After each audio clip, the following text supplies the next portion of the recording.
In the biggest game of the season so far, the veteran squad came through when it mattered most. Just 2 days earlier, San Antonio looked like they had grabbed control of this series. They fought their way back to tie it 2-2, locked Oklahoma City down to only 82 points, and suddenly the Thunder looked like the team scrambling for answers instead of the defending champs. But Game 5 flipped everything right back around. OKC stormed in, stole every bit of that momentum, and now the Spurs are staring at elimination. Just like that, San Antonio went from looking ready to take over the series to being one loss away from the season crashing down. And honestly, Game 5 exposed 3 brutal truths about where this matchup really stands right now. The third one especially might be the toughest reality of all, because it could have been the Spurs' best shot at a title slipping away. The first painful truth starts with Victor Wembanyama, and this part gets tricky fast. It's not fair to say he played terrible because the numbers still look solid on paper. He finished with 20 points, got to the free throw line 12 times, and knocked down every single one. Defensively, he still had moments where his length completely changed shots around the rim, and during San Antonio's little push in the third quarter, he was clearly at the center of it all. So no, the Spurs didn't completely fold, and that matters. But the way Wemby opened this game felt way too quiet for a superstar in a playoff battle this big. In a tied 2-2 series on the road, San Antonio needed to establish him immediately. Feed the big man early, throw it down low, let him touch the ball, let him feel the pace, and force Oklahoma City to deal with him from the jump. Instead, Wemby spent way too much time drifting around the perimeter while everyone else tried to settle in first. That just can't happen with this team. Sure, Champagnie started heating up, Fox was trying to create offense, and Castle had some involvement, but the guy who's supposed to set the tone wasn't doing it early enough. And honestly, exhaustion probably plays a role here too. This series has basically asked Wembanyama to carry everything at once. He's expected to be the top scorer, the main rebounder, the defensive anchor protecting the paint, the safety valve when the guards lose control, and even the emotional heartbeat whenever the game starts slipping away. That's a massive load for anybody. So maybe he was trying to ease into things, let teammates find rhythm first, then attack later. That idea makes sense. But this is Victor Wembanyama we're talking about. He cannot afford to be passive and wait for the game to come to him. He has to attack first and force everybody else to adjust around him. Because when Wemby is aggressive, rolling hard to the rim, posting up, drawing double teams, attacking the paint, everything opens up for the Spurs. Oklahoma City's defense starts collapsing, rotations get messy, and suddenly life gets easier for everybody else on the floor. But the biggest problem in this game still came down to the rebounds. Yeah, shooting 4 for 15 is rough, no doubt about it. But the real issue is this was now his third straight game with fewer than 10 rebounds, and that's becoming a major problem in this series fast. Back in Game 1, San Antonio looked like they had a serious advantage because Victor Wembanyama was owning the boards and controlling every missed shot in sight. He was extending possessions, grabbing offensive rebounds, and making Oklahoma City look completely undersized out there. The Thunder honestly looked overwhelmed by his length and presence around the rim.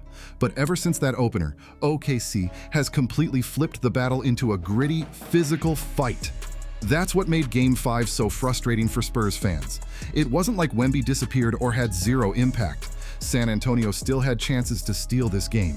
But if the Spurs are going to survive this series, Wembanyama can't just be solid in these moments.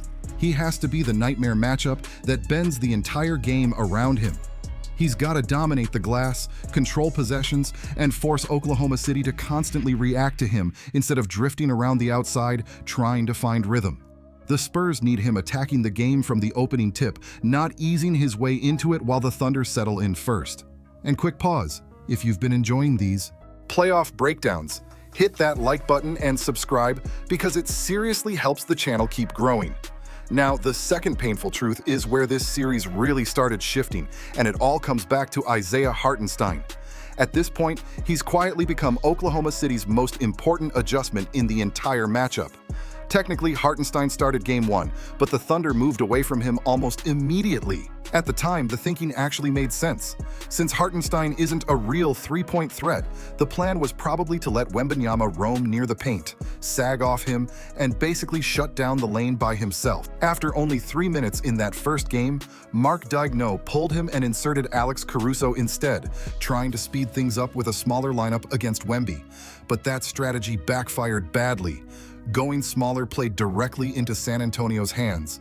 Wembanyama absolutely feasted in Game 1 with 24 rebounds, including 9 offensive boards, and OKC looked like they had no way to handle his size around the basket. That's when the Thunder made the adjustment that changed the whole series. Starting in Game 2, Hartenstein became the answer, not because he stretches the floor or does anything flashy offensively, but because he gives OKC somebody willing to battle Wembanyama possession after possession. He leans on him early, fights for position, makes every catch tougher, and stops him from completely taking over the rebounding battle. It's dirty work basketball, but it's been huge for the Thunder. And honestly, Game 5 was the best version of that adjustment yet. Hartenstein finished with 12 points, 15 rebounds, shot 6 for 8 from the floor, and posted a massive plus 24 while he was on the court. But the biggest stat might have been the 6 offensive rebounds. Every single time the Spurs forced Oklahoma City into a bad shot, Hartenstein kept crashing the glass and giving the Thunder another possession to work with. And it wasn't just him doing damage either. As a team, OKC grabbed 14 brutal offensive rebounds that slowly drained the life out of San Antonio. Even though the Spurs technically had one more offensive rebound overall, they couldn't turn those extra possessions into the same kind of second-chance production. That kind of basketball wears teams down physically and mentally. The Spurs would defend Shea well, rotate correctly, force a miss, and then somehow the possession still wouldn't end. Over and over again, Oklahoma City kept extending plays, and eventually that pressure started crushing San Antonio's energy completely. Hartenstein, or one of the other Thunder players, kept getting their hands on loose rebounds, kicking the ball back out, and somehow those extra possessions kept turning into daggers for San Antonio. Every time the Spurs thought they finally got a stop, OKC found another chance to score. And in Game 5, it felt like those second opportunities were automatic money for the Thunder. Jared McCain especially became a huge headache for the Spurs. He kept benefiting from all those broken plays and offensive rebounds, constantly finding himself open after the defense had already worked hard for 20 seconds. That's why the second chance points stat ended up being such a killer in this game. Oklahoma City finished with 26 second chance points, and honestly, that number tells the whole story. The Spurs absolutely have to force this Thunder team into one-shot possessions in the half court. That's the formula, because if OKC is either running in transition after every miss or grabbing offensive boards for easy putbacks and open threes, then you're basically handing them the easiest possible offense available. And that's especially dangerous because just one game earlier, Oklahoma City's half-court offense looked shaky at times. San Antonio had actually done a solid job making things difficult, but once the Thunder started getting extra possessions, all those offensive struggles disappeared fast. That's why Isaiah Hartenstein's impact has become so massive in this series. It's not just about rebounds anymore. He's making smart plays with the ball, finding cutters, running dribble handoffs, keeping the offense flowing, and even knocking down that soft little push floater around the paint. Since Game 2, he's completely changed the rhythm of this matchup, and the Spurs still haven't found a clean answer for him. If San Antonio wants any real chance of pulling this series back, slowing down Hartenstein has to become a priority immediately. But the third painful truth is the one that makes this loss feel way bigger than just one game, because the window was open for San Antonio, and they just couldn't climb through it. The Spurs had already punched back once in this series. They fought their way back to even things up. They made the defending champs uncomfortable again and forced Oki into a real battle.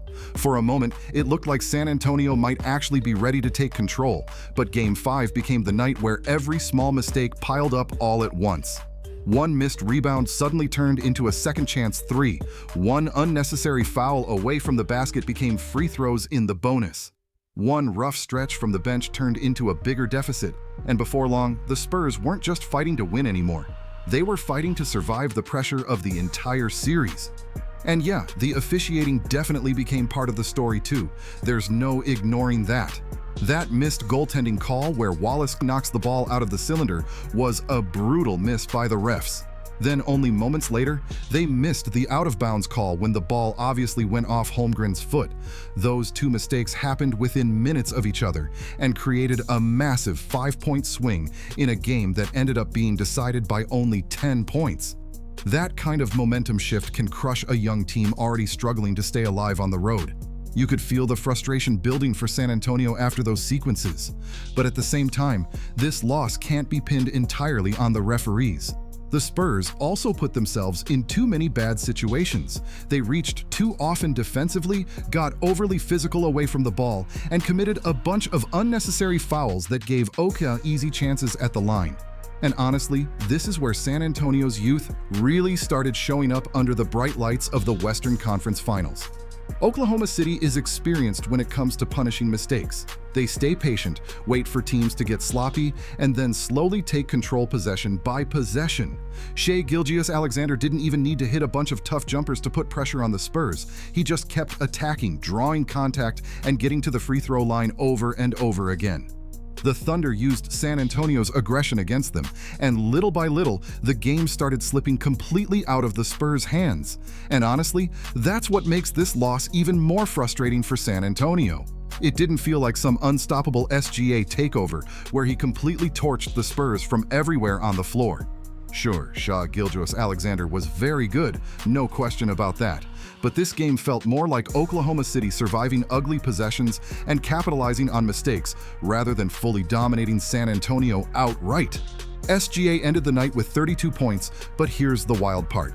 He only made 7 shots from the field. The reason the scoring total exploded was because he lived at the free throw line all night long, finishing 16 for 17 from the stripe. Every time the Spurs started building momentum, Shai found another way to draw contact and slow the game down. He basically forced his way to the line possession after possession, and San Antonio never really adjusted to it. Then you get to another area that's quietly become brutal in this series. The bench production. Because while the Spurs struggled to get consistent support, Oklahoma City's role players completely stepped up again in a massive spot. Alex Caruso delivered one of his biggest playoff performances with 22 points, 6 assists, 3 steals, and 4 huge threes in Game 5. Jared McCain, making the first playoff start of his career, exploded for 20 points and completely changed the energy of the game in the second half with 15 points after halftime alone. Then Chet Holmgren added his best scoring game of the series with 16 points and 11 rebounds. When OKC gets that kind of production around what SGA and Hartenstein are already bringing, they become ridiculously difficult to handle. Suddenly, the Thunder aren't relying on one star anymore. They've got scoring, defense, rebounding, and non-stop energy coming from everywhere on the floor. Meanwhile, the Spurs just couldn't match that balance.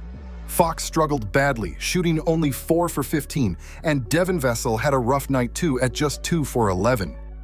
Add in the fact that Wembanyama clearly looked exhausted at times, wasn't fully controlling the boards, and never completely imposed himself offensively, and San Antonio spent most of the night trying to climb uphill. But here's the crazy part about this series. It still doesn't feel over yet. Honestly, it would not shock me at all if the Spurs bounce back and take Game 6. In fact, I actually think they do force a Game 7 back in Oklahoma City.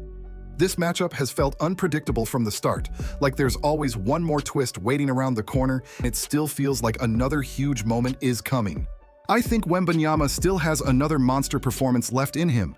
Fox is capable of playing much better than he did in Game 5, and Vassell probably won't stay that cold forever either. If San Antonio can regain control of the rebounding battle and clean up the unnecessary fouls, this series suddenly gets very interesting again. But even if the Spurs manage to push this thing to a Game 7, winning one more time in Oklahoma City is going to be an enormous challenge. That crowd is loud, the Thunder feed off that energy, and OKC now knows they're only one win away from closing the door completely. That's the reality for San Antonio now. Their season isn't over yet, but they're definitely walking a dangerous line heading into Game 6.